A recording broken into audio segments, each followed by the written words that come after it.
नमस्कार। आज हम एक बहुत ही पॉपुलर टूल को समझने जा रहे हैं जिसका नाम है सुपर ट्रेंड इंडिकेटर। मार्केट्स में जब बहुत उथल-पुथल होती है तो ये इंडिकेटर ट्रेडर्स को रास्ता दिखाने में कैसे मदद करता है, चलिए आज इसी को थोड़ा करीब से जानते हैं। देखिए, हर ट्रेडर के सामने सबसे बड़ी चुनौती यही होती है, मार्केट के शोर में से असली सिग्नल को कैसे पहचाने। क्योंकि कीमतों का हर छोटा मोटा उतार चढ़ाव कोई नया ट्रेंड तो होता नहीं है ना? तो असली ट्रेंड और झूठे सिग्नल में फर्क कैसे किया जाए, बस यहीं पर सुपर ट्रेंड इंडिकेटर काम आता है।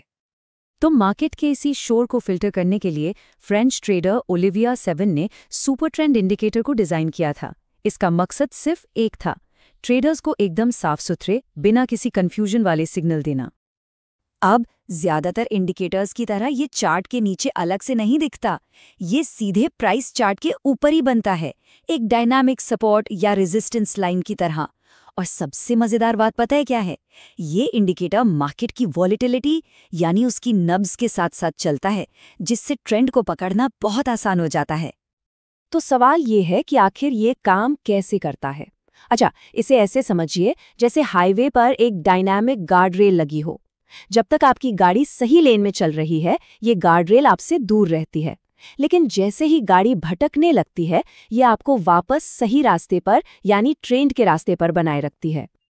अब देखिए, इसके पीछे का मैथ्स थोड़ा कॉम्प्लेक्स है, लेकिन इसका लॉजिक बहुत सिंपल है और वो 3 स्टेप्स में काम करता है।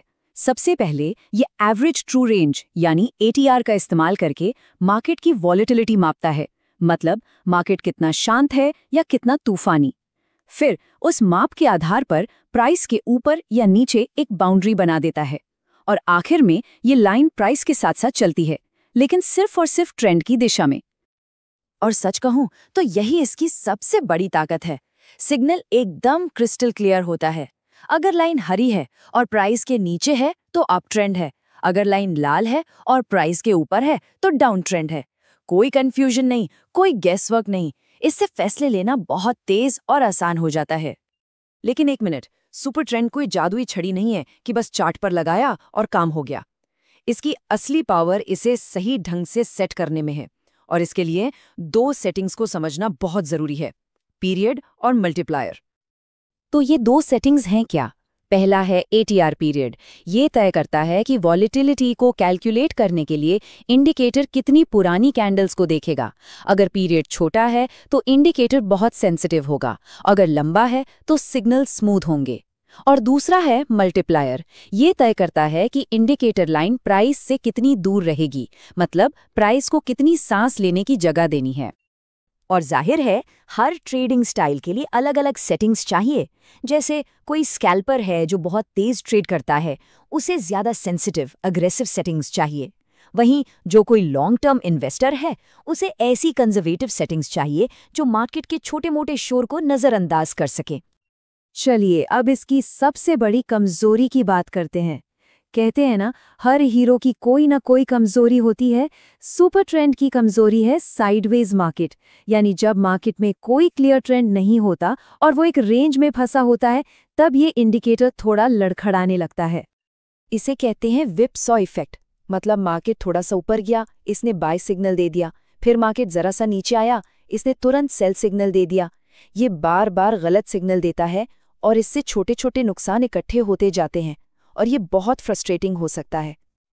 और यहीं पर एक बहुत दिलचस्प पैराडॉक्स सामने आता है। सुपर ट्रेंड का जो विन रेट है वो अक्सर 50% से भी कम होता है। इसका मतलब ये जितने ट्रेड जीतता है उससे ज्यादा हारता है। तो सवाल उठता है कि ये फिर फायदेमंद कैसे है?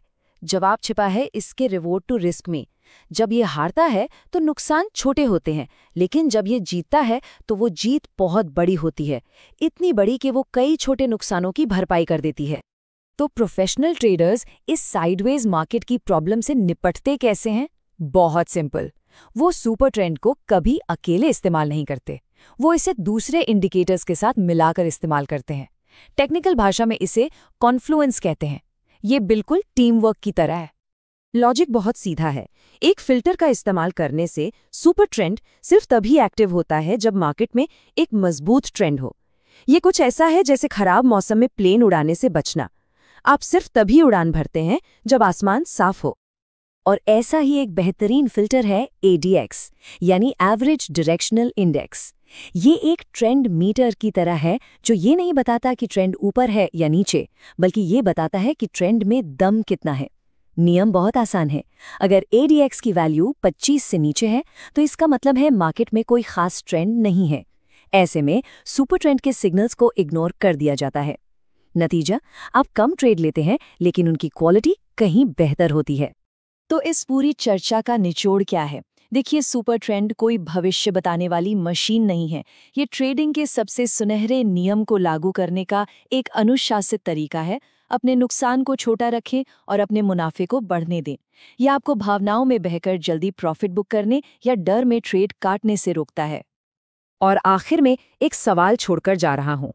जैसे जैसे आर्टिफिशियल इंटेलिजेंस और मशीन लर्निंग मार्केट्स का हिस्सा बन रहे हैं, क्या आपको लगता है कि सुपर ट्रेंड जैसे फिक्स्ड इंडिकेटर्स की जगह ऐसे अडैप्टिव सिस्टम ले लेंगे जो मार्केट के हिसाब से खुद ब खुद ढल जाएं?